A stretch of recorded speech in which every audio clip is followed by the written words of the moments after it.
नमस्कार मित्रांनो, आपले आमच्या डिजिटल कॉर्नर यूट्यूब चॅनलमध्ये स्वागत आहे. भारत सरकार देशातील नागरिकांसाठी अनेक योजना राबवत आहे. देशातील अनेक लोकांना सरकारी योजनांचा लाभ मिळतो, ज्यामध्ये बहुतांश गरीब व गरजू लोकांचा समावेश आहे. राष्ट्रीय अन्न सुरक्षा योजनेअंतर्गत भारत सरकार या गरीब गरजू लोकांना अत्यंत कमी दरात रेशन पुरवते. परंतु आता काही शिधापत्रिकाधारकांना केंद्र सरकारने मोठा धक्का दिला आहे. या रेशन कार्डधारकांचे रेशन 1 नोव्हेंबरनंतर होणार बंद. का होणार रेशन बंद, कोणते नियम बदलले आहेत, हेच आपण आजच्या या व्हिडिओमध्ये जाणून घेणार आहोत. तरी हा महत्त्वाचा व्हिडिओ शेवटपर्यंत नक्की पहा.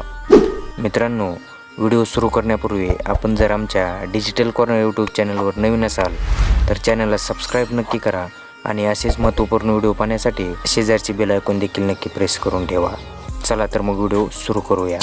सरकारच्या कमी किमतीच्या रेशन योजनेचा लाभ घेण्यासाठी लोकांकडे शिधापत्रिका असेल तरच लोक रेशन धान्य घेण्यासाठी पात्र ठरत असतात. मात्र सरकारने शिधापत्रिकाधारकांसाठी नवीन मार्गदर्शक तत्त्वे जारी केली आहेत. यानुसार 1 नोव्हेंबरपासून रेशन बंद होणार आहे. यामागचे कारण आपण या व्हिडिओमध्ये पुढे जाणून घेणार आहोत. देशातील अनेक शिधापत्रिकाधारकांचे KYC करणे आवश्यक आहे, असे केंद्र सरकारने स्पष्ट केले आहे. राष्ट्रीय अन्न सुरक्षा योजनेअंतर्गत सर्व शिधापत्रिकाधारकांना KYC करणे आवश्यक असणार आहे. 1 नोव्हेंबरनंतर या रेशनधारकांचे रेशन धान्य होणार बंद. KYC करणे आवश्यक. राष्ट्रीय अन्न सुरक्षा योजनेअंतर्गत सर्व शिधापत्रिकाधारकांना KYC करणे आवश्यक आहे. याबाबतची माहिती अन्न आणि सार्वजनिक मंत्रालयाने यापूर्वी जारी केली होती. मात्र अनेक शिधापत्रिकाधारकांची अवस्था अशीच आहे, ज्यांनी KYC प्रक्रिया पूर्ण केलेली नाही. त्यांचे रेशन 1 ऑक्टोबरपासून बंद होणार आहे. विभागाने दिलेल्या माहितीनुसार KYCसाठी 31 सप्टेंबर ही तारीख निश्चित करण्यात आली आहे. म्हणजेच जर शिधापत्रिकाधारकाने 31 सप्टेंबरपर्यंत KYC प्रक्रिया पूर्ण केली नाही, त्यामुळे त्या शिधापत्रिकाधारकाला पुढच्या महिन्यात रेशन मिळणार नाही.